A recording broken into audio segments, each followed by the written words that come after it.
Dream 11 की 5 बड़ी breaking news. आखिर क्या कारण हो सकता है कि ये जितने बड़े एप्लीकेशन है, चाहे वो ड्रीम 11 हो, विजन 11 हो, माई सर्कल 11 हो, ये किसी भी तरह का गवर्नमेंट के द्वारा बनाए गए बिल को चैलेंज क्यों नहीं किए। जबकि बहुत सारी ऐसी एप्लीकेशन है जो छोटी मोटी है, वो कई सारी हाई कोर्ट का दरवाज़ा खटखटा चुके हैं। अभी तक 3 बड़ी हाई कोर्ट में बिल के खिलाफ सुनवाई भी हो चुकी है। जबकि जितनी भी बड़ी फैंटेसी एप्लीकेशन है, वो किसी भी तरह का अभी तक कोई भी चैलेंज नहीं किया है। और सरकार की क्या कमजोरी हो सकती है कि ये अचानक ऑनलाइन पेमेंट पे आधारित बिल लोकसभा और राज्यसभा में पास कराकर ये पूरी तरह से लागू करके सारे एप्लीकेशन पे बैन लगा दिए, ताला लगा दिए। और ये जितनी भी बड़ी एप्लीकेशन है, इसकी क्या कमजोरी है कि ये आखिर अभी तक कोई भी चैलेंज नहीं किया है। सारा कुछ इस वीडियो में डिटेल से बताने वाला हूं, तो वीडियो को अंत तक जरूर देखिएगा और लाइक करने के साथ चैनल सब्सक्राइब कर लीजिए और साथ में मेरा टेलीग्राम भी ज्वाइन कर लीजिएगा, जहां आपको टीम भी मिलती है फ्री में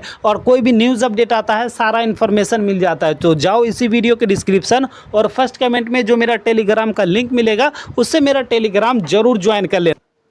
मोदी सरकार आए दिन कोई ना कोई बिल पास कराते ही रहते हैं। यही वजह है कि ये बिल पास कराने में माहिर हो गए हैं और promotion and regulation of online gaming bill 2025 बनाकर इन्होंने लोकसभा और राज्यसभा में पास कराए। और ऑनलाइन पेमेंट पे आधारित जितने भी गेम थे, वो सारे गेम पे सीधा डायरेक्टली ताला लगा दिए। लेकिन इसके पीछे का और भी कई सारे रीजन हो सकता है कि इन्होंने जो पहले फैंटेसी एप्लीकेशन या ऑनलाइन गेमिंग एप्लीकेशन पे 28% GST ले रहे थे, उसको बढ़ाकर ये 40% करे। या हो सकता है कि जो अमेरिका के द्वारा 50% टैरिफ लगाया है, उसको छुपाने के लिए, या फिर देश में जो कि वोट चोरी का भी मामला चल रहा है, तो उसको छुपाने के लिए, या और कई सारे स्टेट में इलेक्शन भी हो रहा है, तो उन सभी चीज़ों को दबाने के लिए इस तरह के बिल लाया गया हो। क्योंकि इससे गवर्नमेंट को काफ़ी ज़्यादा फ़ायदा हो रहा था। सालाना करीब 20,000 करोड़ का इनकम गवर्नमेंट को टैक्स के रूप में मिल रहा था। तो इतना जल्दी ये इतना बड़ा एक्शन नहीं लेते,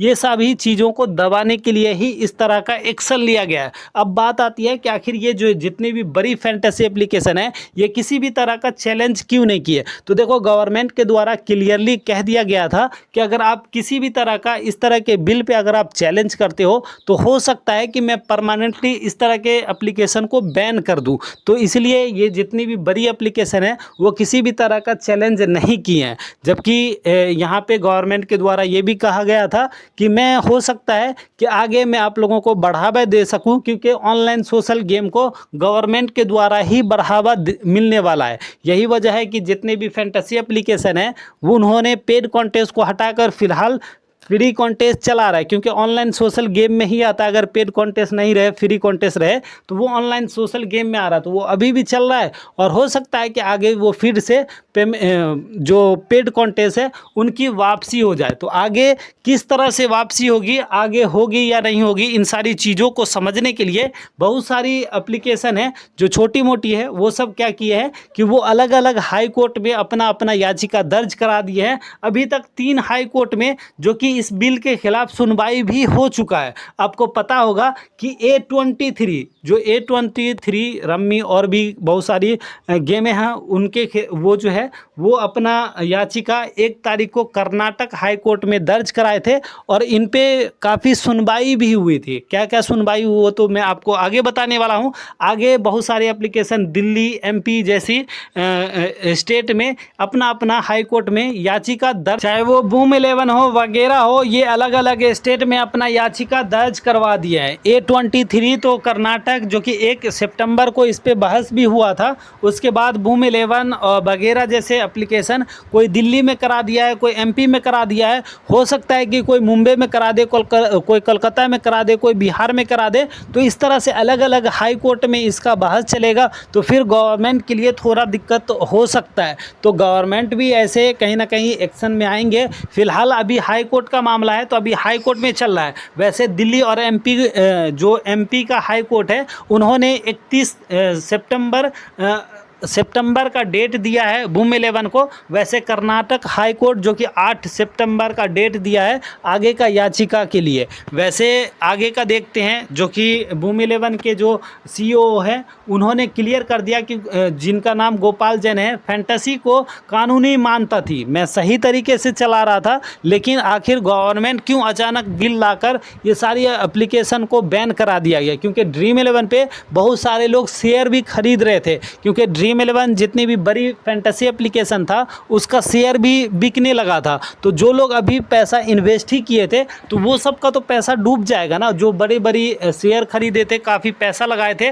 तो इसलिए यहाँ पे इन्होंने क्लियर कर दिया कि फैंटेसी को रोकना गलत है, दोबारा शुरू होना चाहिए। तो ये सब अभी चल रहा है और ये कई सारे हाई कोर्ट में भी इनका मामला चल रहा है। हाई कोर्ट भी जहाँ तक देखा जाए तो फैंटेसी के फेवर में ही नज़र आया, क्योंकि कर्नाटक हाई कोर्ट भी कहा था कि भाई ये जो बिल है, मतलब कि ये जो फैंटेसी एप्लीकेशन का जो कानून व्यवस्था है ये स्टेट गवर्नमेंट के अंदर में आता है, ना कि लोकसभा में बिल पास कराकर बंद कराना। यहाँ पे आप देखे होंगे कि ड्रीम 11 में पहले जो चल रहा था ड्रीम 11, तो कई सारी स्टेट ऐसा था जहाँ पे पूरी तरह से बैन था, जबकि पूरे ऑल इंडिया लेवल पे चल रहा था। तो वहाँ पे पावर था कि कोई भी स्टेट गवर्नमेंट अगर अपने स्टेट में नहीं चलाना चाहे वो तो पूरी तरह से एक्शन में आ सकता है और वहाँ पे वो बैन लगा सकता है। लेकिन सेंट्रल गवर्नमेंट के पास पावर नहीं था, क्योंकि यहाँ पे जो टैक्स जाती थी वो स्टेट गवर्नमेंट को जाती थी, तो स्टेट गवर्नमेंट ही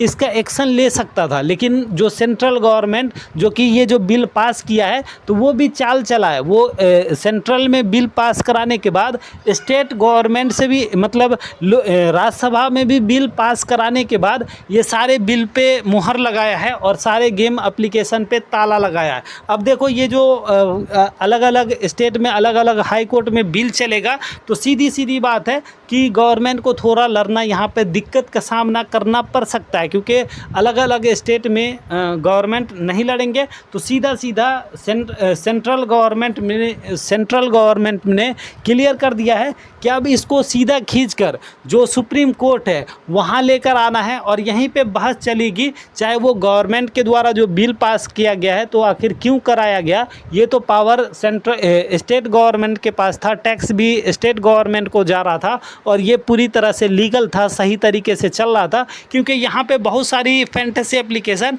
ऐसा भी अपना याचिका में दर्ज करवाए हैं कि भाई ये जो बोल रहे हैं कि लोग यहाँ से एडिक्ट होते हैं, लोगों को आदत लग जाती है। तो फैंटेसी एप्लीकेशन में 90% लोग ऐसे हैं जो 10,000 के ऊपर पैसा नहीं हारे हैं। अक्सर देखोगे फैंटेसी में अगर आप ग्रैंड लीग खेल रहे हो, 49 रुपये लगा रहे हो, तो आपको 60% तक रिकवरी मिलता है, यानी कि एंट्री फीस वापस हो जाता है। तो ऐसे में बहुत कम ही लोगों का लॉस लगता है और बहुत सारे लोग विन भी करते हैं। लेकिन अगर असल में जो चीज़ बंद होनी चाहिए, चाहे वो बैटिंग हो या फिर इलीगल जितनी भी चीज़ें हैं, वो चीज़ बंद होनी चाहिए और लोगों को एडिक्शन जो है वो गलत चीज़ों से ही लगता है। फैंटेसी देखा जाए तो इसमें उतना ज़्यादा नुकसान है और ना ही कोई ज़्यादा एडिक्शन लगता है, क्योंकि लोग इंटरटेन के लिए एक छोटे अमाउंट लगाकर खेलते हैं। तो यहाँ पे जो बहस चलेगी आगे का देखते हैं। फिलहाल केंद्र सरकार जो है वो क्लियरली इसको सुप्रीम कोर्ट में ले जाएंगे, क्योंकि सुप्रीम कोर्ट में इसको याचिका दर्ज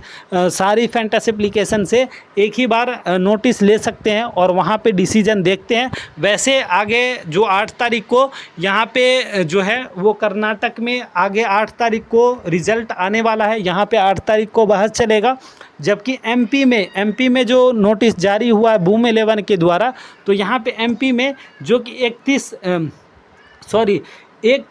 30 तारीख को 30 सितंबर को डेट दिया गया है। तो बूम 11 का एमपी में 30 सितंबर को बहस चलेगा, जबकि A23 का कर्नाटक में 8 तारीख को बहस चलने वाला है। तो देखते हैं आगे क्या होता है, रिटर्निंग होता है या नहीं होता है। फिलहाल फ्री कॉन्टेस्ट आपको ड्रीम 11 पे मिल रहा है, जो कि जहाँ पे एक बड़े बड़े प्राइज़ भी मिल रहा है। आप सोचो कि जहाँ पे आपको फ्री में कॉन्टेस्ट है, जिनके आपको कोई भी पेमेंट नहीं लगेंगे, फिर भी बदले में ड्रीम 11 एक बड़ी बड़ी प्राइज़ दे रहे हैं, तो इसका कहीं ना कहीं मतलब बनता है कि इनको रिटर्न होने की संभावना है, यही वजह है कि वो प्राइज़ दे रहे हैं। तो आप लोग खेलो, देखो जो प्राइज़ है वो रियल है, वो मिलेंगे आपको। बहुत सारे लोगों का कमेंट आता रहता है कि ये फेक है। देखो ड्रीम 11 अगर आपको प्राइज़ शो करा रहा है तो इसका मतलब है कि आपको मिलेंगे, बशर्ते जितने रैंक तक प्राइज़ है उतने रैंक तक ही मिलेंगे। उतने रैंक तक आपको टीम उस तरह की टीम बनानी है, तब जाकर आप रैंक लेकर आ पाओगे। बाकी सारा अपडेट दे दिया हूँ इस वीडियो के। बाकी मिलते हैं अगले वीडियो में न्यू अपडेट के साथ। तब तक के लिए आप चैनल सब्सक्राइब कर लेना और लाइक कमेंट ज़रूर करना। बाकी टेलीग्राम भी मेरा ज्वाइन कर लेना, डिस्क्रिप्शन में आपको लिंक मिल जाएगा। Okay, thank you.